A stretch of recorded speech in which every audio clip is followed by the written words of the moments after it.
कभी सिर्फ घर के खर्च से बचा हुआ पैसा ना जोड़ो, उसे बढ़ाना भी सीखो।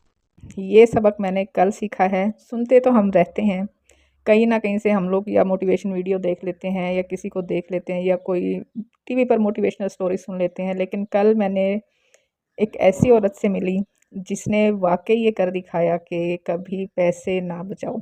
जब उसने मुझे ये कहा तो मैं हैरान रह गई और उसने फिर मुझे अपनी स्टोरी सुनाई, क्योंकि हम बचपन से सुनते आए हैं अपनी माँ से, दादा दादी से, सबसे यही सुनते हैं कि बेटा बुरे वक्त के लिए पैसे बचाने चाहिए। और उनकी बात ये ठीक भी है, लेकिन आजकल क्योंकि ज़माना बदल गया है और पैसे बचाने के तरीके भी बदल गए, महंगाई इतनी तेज़ी से बढ़ती है, आप थोड़े से पैसे जमा करते हैं तो वो पैसे डिवैल्यू हो जाते हैं। तो आज की जो कहानी है आप लोगों को मोटिवेट ज़रूर करेगी। हो सकता है कि किसी न किसी को पहला स्टेप उठाने में मदद मिल सके, या कोई सोच रहा हो कि वो क्या करना चाहता है, तो हो सकता है कि मेरी इस बहन की स्टोरी से आपको कोई ना कोई मोटिवेशन मिल जाए। अच्छा जी, कल मैं 2 किस्म के लोगों से मिली। बाज़ औक़ात अल्लाह ताला जब आपको कोई राह दिखाना चाहते हैं ना, तो आप के आस-पास ऐसी चीज़ें आपको नज़र आना शुरू हो जाती है कि आप हैरान रह जाते हैं कि किस तरीके से अल्लाह ताला आपकी मदद कर रहा है। क्योंकि मैं एक काम के ऊपर फ़ोकस मैंने किया हुआ था, तो उसी पे मैं तकरीबन 1 महीने से वर्किंग कर रही हूँ। तो कल मैं 2 किस्म के लोगों से मिली, तो मेरा माइंड बिल्कुल क्लियर हो गया। अच्छा, मैं कल अपनी नंद के घर गई हुई थी। मेरी नंद के यहाँ चोरी हो गई थी। तो उसमें हुआ ये कि जैसे हम औरतें करती हैं कि ग्रॉसरी में से पैसे बचा लिए, या हस्बैंड ने सब्ज़ी के लिए जो खर्चा पानी दिया होता था उसमें से पैसे बचा लिए, इस तरीके से करके उसने अच्छी खासी रकम, थोड़ी बहुत नहीं, अच्छी खासी रकम उन्होंने जमा की हुई थी। वो कहती है कि मैंने सिर्फ़ इसलिए कि बुरे वक़्त में काम आ जाती, क्योंकि उनके हस्बैंड बहुत शाह-खर्च हैं, बहुत फ़ज़ूल खर्ची करते हैं। तो एक औरत का माइंड यही होता है कि बस हमारा घर बन जाए, बच्चों की शादियाँ हो जाए तो उसमें काम आ जाएँगे। तो उन्होंने इस तरीके से थोड़ी-थोड़ी करके रकम अच्छी खासी इकट्ठी की थी, लेकिन उन्होंने एक बेवकूफ़ी की कि उन्होंने उस रकम को बैंक में नहीं रखवाया, उन्होंने उसको घर में ही रखा। तो वो 2 दिन पहले चोरी हो गई उनके घर में, क्योंकि वो लोग गाँव गए हुए थे, तो पीछे से चोरी हुई तो वो सारा ज़ाहिर है पैसे भी ले गए। अच्छा, इसमें ट्विस्ट ये है कि इस रकम का मेरी नंद के हस्बैंड को बिल्कुल नहीं पता कि वो चोरी हो गई है, क्योंकि उसको पता ही नहीं था कि इतनी रकम भी घर में इसने रखी हुई है और वो चोरी हो गई है। अब वो हमें समझाए कि अपनी बहन को समझाओ, अपनी बाजी को समझाओ कि इतनी परेशान ना हो, खैर है, कपड़े-शपड़े ले गए हैं या थोड़ी बहुत जो डेकोरेशन पीसेस वगैरह थोड़े महँगे-महँगे किस्म के उनको नज़र आए वो ले गए हैं, तो बचत हो गई है। अल्लाह ताला ने बड़े नुकसान से बचा लिया। तो वो कहते हैं मुझे तो समझ ही नहीं आ रही है इतनी क्यों परेशान है। अब मैं भाई को क्या बताऊँ कि बाजी ने जो अपनी मेहनत से इतने सालों से जो पैसे इकट्ठे किए थे, वो चोरी हो गए हैं। अच्छा, बहरहाल मेरे हस्बैंड को भी नहीं पता, भाई को भी नहीं पता कि मसला क्या हुआ है, किस वजह से वो ज़्यादा परेशान है, क्योंकि बाजी ने मुझे मना किया है कि नहीं बताना है। मेरे हस्बैंड मुझ पे ट्रस्ट नहीं करेंगे फिर कभी भी। तो बेटा उनकी कोशिश कर रहा है माशाल्लाह, वो भी 30-32 साल का है, बेटे को सारी कहानी हमने बता दी है, तो देखते हैं अब उनका क्या हल निकालते हैं, वो क्या नहीं निकालते हैं। तो वहाँ पर अफ़सोस के लिए हमारी एक और फैमिली फ्रेंड भी कह लें, या उनके ससुराल से जानने वाली, वो भी बैठी हुई थी।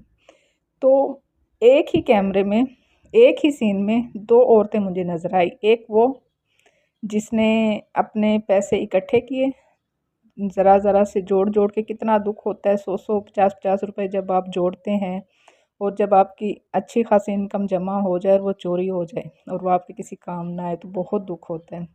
और उसी फ्रेम में एक और औरत बैठी हुई थी जिसने इसी तरह थोड़े-थोड़े पैसे करके जोड़े हुए थे और उन्हीं पैसों से उसने अपना होम बिज़नेस स्टार्ट किया था, और आज वो माशाल्लाह कामयाबी से रन कर रही थी और वो एक कामयाब खातून बैठी हुई थी।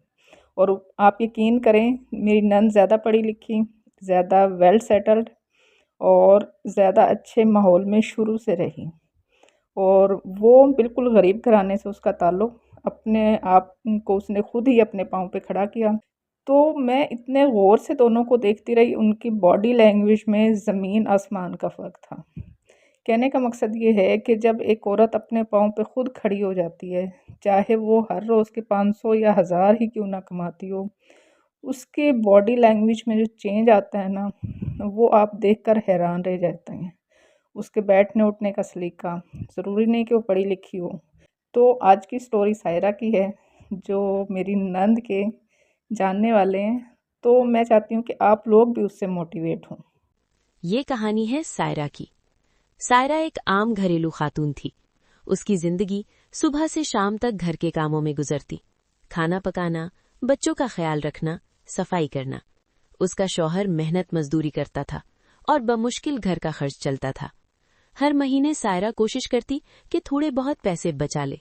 कभी सब्जी में कमी कर देती, कभी अपने लिए कपड़े न लेती, कभी बच्चों की ख्वाहिश रोक देती। आहिस्ता आहिस्ता वो चंद 100 रुपए बचा लेती और उन्हें एक डब्बे में छुपा देती। वो जब भी वो डब्बा खोलती उसे खुशी होती। वो सोचती, ये मेरे मुश्किल वक्त के लिए हैं। लेकिन मुश्किल वक्त तो जैसे खत्म ही नहीं होता था। एक दिन उसकी बेटी ने कहा, अम्मी, मुझे स्कूल के लिए नई किताबें चाहिए। सायरा ने डब्बा खोला। पैसे थे मगर काफी नहीं थे। उस रात वो देर तक सोचती रही, मैं कब तक ऐसे ही थोड़ा थोड़ा बचाती रहूंगी? क्या ये कभी काफी होगा? अगले दिन उसकी पड़ोसन नादिया उसके घर आई। उसके हाथ में कुछ डब्बे थे। सायरा ने पूछा, ये क्या है? नादिया ने मुस्कुराकर कहा, ये मैंने घर में अचार बनाकर बेचना शुरू किया है। थोड़े पैसे लगाए थे, अब आहिस्ता आहिस्ता ऑर्डर बढ़ रहे हैं। ये सुनकर सायरा चौंक गई। क्या मैं ऐसा कर सकती हूँ? उसने दिल में सोचा। उसी दिन उसने एक फैसला किया। उसने अपने जमा किए हुए पैसों में से कुछ निकाले और घर में अचार और पापड़ बनाना शुरू किए। शुरू में सिर्फ पड़ोसियों को दिए। कुछ ने तारीफ की, कुछ ने नजरअंदाज किया। कभी अचार खराब हो जाता, कभी कोई खरीदता नहीं था। सायरा का दिल टूटता, मगर वो रुकी नहीं। वो सीखती रही, बेहतर बनाती रही। चंद हफ्तों बाद किसी ने मजीद ऑर्डर दिया। फिर किसी ने अपने रिश्तेदार को बताया। आहिस्ता आहिस्ता उसका काम बढ़ने लगा। अब वो सिर्फ बचत नहीं कर रही थी, वो कमा भी रही थी। कुछ महीने बाद उसने अपनी बेटी के लिए नई किताबें खरीदी, बगैर किसी परेशानी के। उस दिन उसकी आंखों में खुशी के आंसू थे। उसने अपने बच्चों से कहा, देखो, सिर्फ पैसे बचाना काफी नहीं होता। अगर हम इसे सही जगह लगाएं तो ये बढ़ता भी है। वक्त गुजरता गया और सायरा का छोटा सा काम एक बाकायदा जरिया आमदन बन गया।